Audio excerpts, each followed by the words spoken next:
Anak di TK sudah ada yang terkena narkoba. Anak di SD sudah.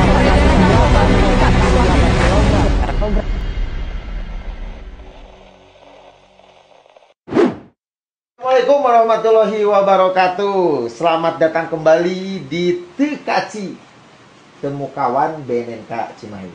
Alhamdulillah hari ini Bang Wawan sudah bersama dengan Bapak Riswanda PhD, yaitu seorang akselerator ya Bang. Akselerator. Tuh, salah ngomong gua. Akselerator kebijakan publik dari Universitas Padjadjaran.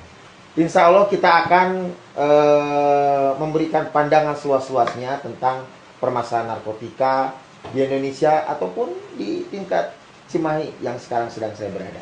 Ya, nah hari ini kita akan bahas tentang mendaratkan strategi darurat narkoba. Selama pagebluk corona, data Badan Narkotika Nasional BNN menunjukkan jumlah barang bukti peredaran gelap narkoba meningkat drastis. Hanya dalam 6 bulan, jumlah barang bukti sabu meningkat mencapai 1,9 ton sabu. Sementara itu, jumlah barang bukti ganja bertambah 1,1 ton dibandingkan jumlah temuan ganja tahun 2020 lalu. Begitu pula dengan tembakau sintetis atau tembakau gorila. Peningkatannya bahkan mencapai 5 kali lipat, yakni mencapai 1,5 kilogram. Oke, kita mulai ya. Sebelah kanan saya sudah ada Bang Riswanda. Bang Riswanda, selamat datang di Tekaci Podcast. Terima kasih, salut dengan Tekaci Podcast. Jadi ini kawan Bang Wawan, temu kawan di BNNK Cimahi ya Bang ya. Mantap. Siap. Nah, ini kita akan membahas tentang mendaratkan strategi darurat narkoba yang sebelumnya sudah ditayangkan nih tahun 2016 Bang. Tahun 2016 pada saat Hari Anti Narkotika tanggal 26 Juni, Jokowi sudah menyatakan bahwa Indonesia darurat narkoba. Nah, sampai sekarang 2021 ini belum turun-turun Bang. Nah, menurut Abang bagaimana nih? Ya baik, jadi mendaratkan strategi darurat narkoba itu adalah sebuah ulasan ya di rubrik sorotan yang pernah saya tulis, yang intinya sebetulnya ingin membahas apa sih yang tertinggal dari program-program P4GN yang ada selama ini. Nah jadi mendaratkan strategi darurat narkoba itu adalah lebih kepada bagaimana kemudian strategi nasional yang kita sebut dengan rencana aksi nasional itu bisa dipahami dan ditafsirkan dengan pas melalui kajian kewilayahan. Nah, yang disebut dengan membumikan atau mendaratkan adalah bagaimana ketepatan atau bahasa yang sama itu juga dipahami atau dimiliki oleh seluruh pemangku kepentingan di wilayah. Begitu, Bang Wawan. Nah, oleh karena itu yang saya kemudian kaji di sana adalah pada saat kita bicara misalnya model sinergitas atau model sinergis kemitraan berbasis pemberdayaan komunitas. Nah, artinya kan di sana rangkulan komunitas atau artinya kan bahwa pada saat kita bicara oh ini loh ada sebuah model. Nah, ini kan kemudian juga memerlukan panduan tafsiran, itu yang saya sebut dengan ini. Artinya panduan tafsiran ini bisa berbentuk bagaimana bentuk ruang kerja bersama ini bisa menyisir aspek misalnya memunculkan dimensi anggaran. Karena kan begini, pada saat kita bicara atau melipir pada aspek pemberdayaan komunitas, tentunya kan tidak hanya bicara bahwa partisipasi diartikan sebagai pelibatan aktif masyarakat, tapi kemudian pelibatan tersebut harus diukur juga pelibatan yang bagaimana dulu nih. Nah, makanya ada apresiasi nih dari saya bahwa ada sekarang sudah ada modul RAN, remaja anti narkotika. Itu bagus. Nah, mungkin yang nanti lebih dikedepankan lagi adalah ini ya Bang ya. Yang ini ya. Bagus. Nah, ini kan artinya juga mendaratkan strategi yang mungkin oleh ya bolehlah dikatakan orang awam dianggap mungkin menjelimet ya dan seterusnya.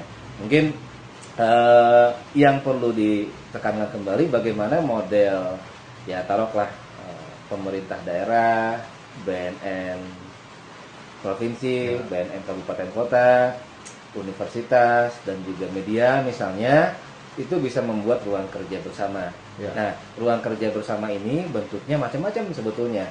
Ada berbentuk bagaimana ulasan di media itu sifatnya. Jadi intinya sih investasi sosial itu yang lebih terbesar adalah seharusnya diberikan pada aspek pencegahan.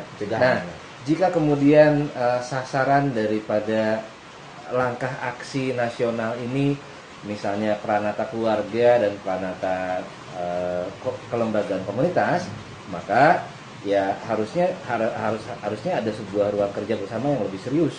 Maksud saya begini, selama ini kan ruang kerja bersama itu diartikan sebagai keterlibatan masif ya. Nah, hanya militansi masif ini tidak cukup. Itu kenapa kemudian prolong atau kontinum daripada strategi darurat narkotika ini sudah hampir memasuki 1 dekade ya. Meskipun angka prevalensi mulai terukur, tolak ukur capaian sudah mulai terukur, ada indeks kota ya, ada indeks kemandirian partisipatif, itu bagus untuk setidaknya membuat roadmap perjalanan kerja P4GN. Tapi sekarang mungkin pekerjaan rumah yang terbesarnya adalah bagaimana kita bisa membuat ruang kerja yang lebih serius kaitannya dengan ruang kerja publik. Betul Kang. Nah, ini yang jadi tadi saya tulis ini tentang pemberdayaan komunitas.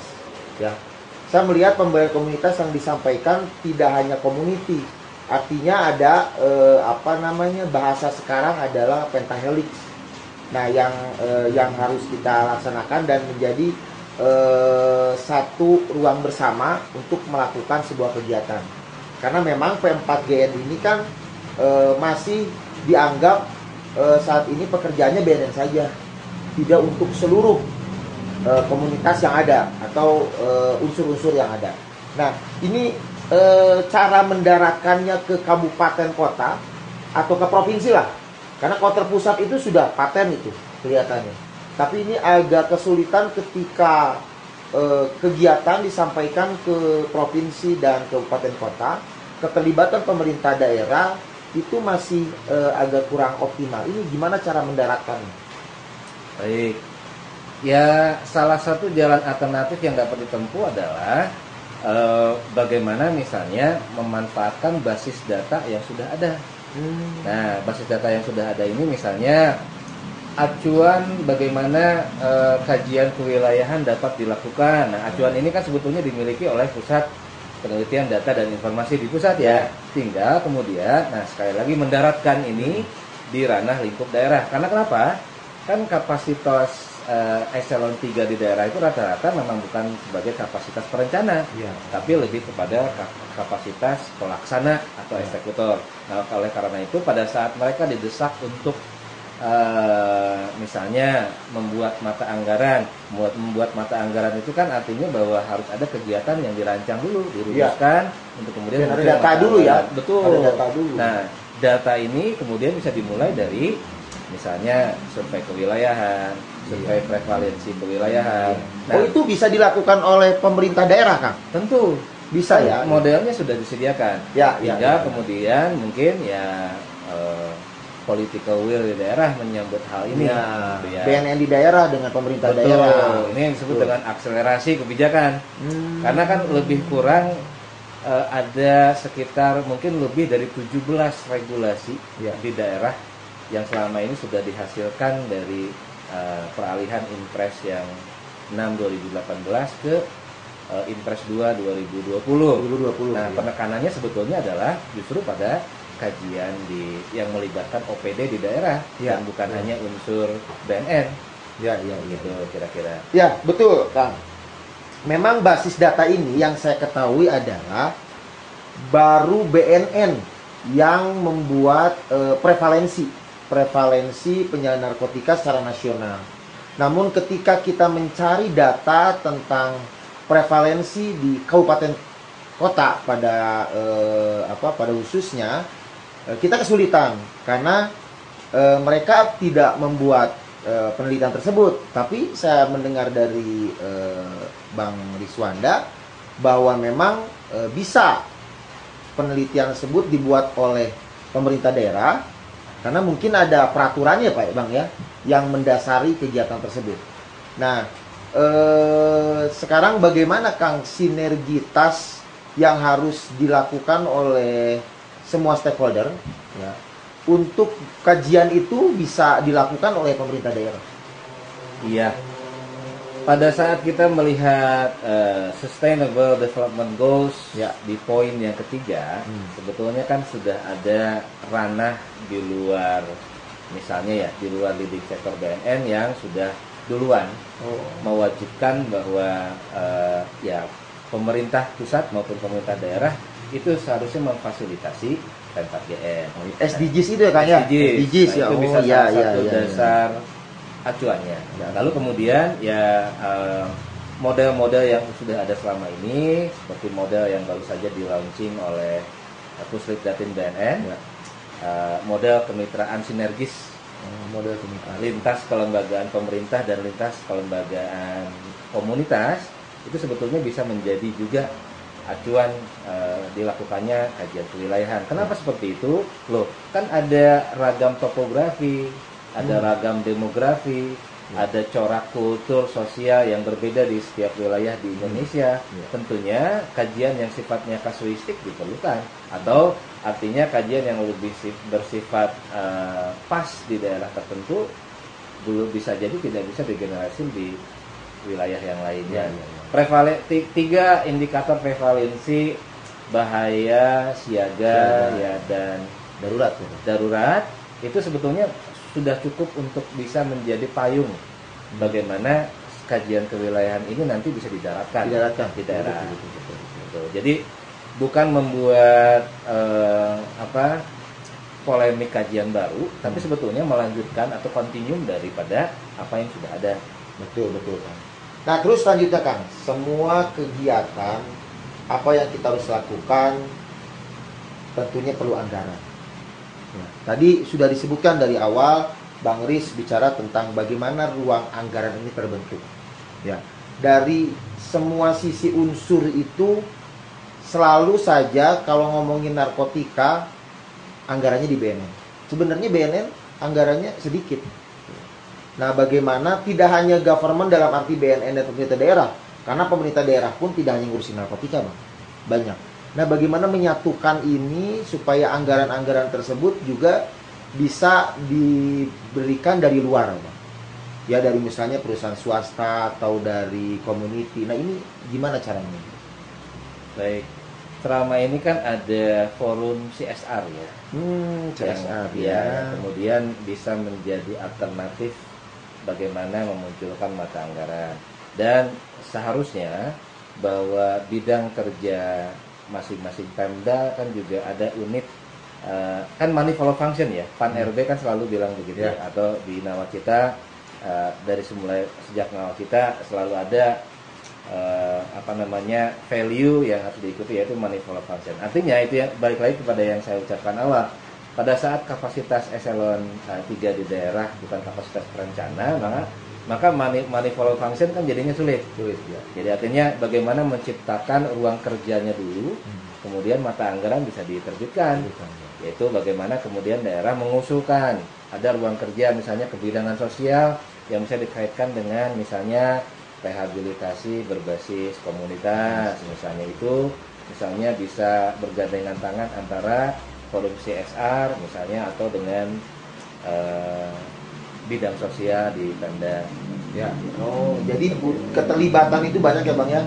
Jadi dari pemberdayaan komunitas ini kita lihat juga arah ke Petailik, berarti untuk P4GN itu sudah ada 5 government, kemudian bisnis ya Bang ya, kemudian akademisi, nah ini salah satunya akademisi, kemudian media juga harus terlibat dan komunitas juga harus terlibat dalam pelaksanaan P4GN ini.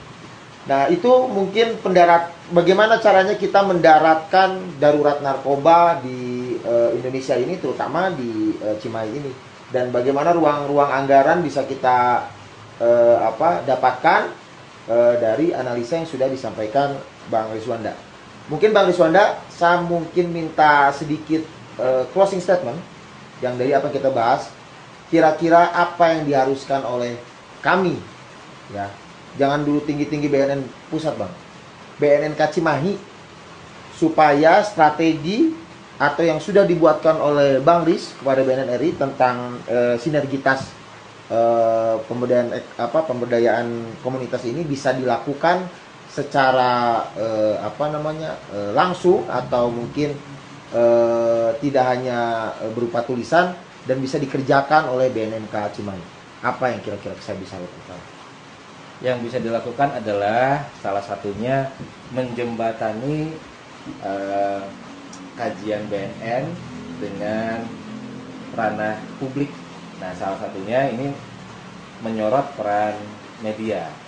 Media bisa membawakan program-program BNN dengan bahasa yang lebih ramah publik di kanal-kanal yang lebih ramah publik. Nah, Bang Wawan kan sebetulnya salah satunya ya gitu ya. Ya. Inisiator di sini merangkul semua segmen, merangkul semua genre gitu ya. Hanya mungkin bila ini dilakukan lebih masif, ya itu akan jauh lebih baik. Ya. Oke. Sip, oleh sebab itu ruang publik yang kita akan lakukan salah satunya harus kerjasama dengan semua unsur. Mudah-mudahan hal ini bisa kita lakukan, BNN bisa lakukan. Tidak hanya BNN terlibat, tapi semua unsur terlibat. Demikian kegiatan pada hari ini melalui podcast TKC. Salam sadar untuk kita semua. Wassalam.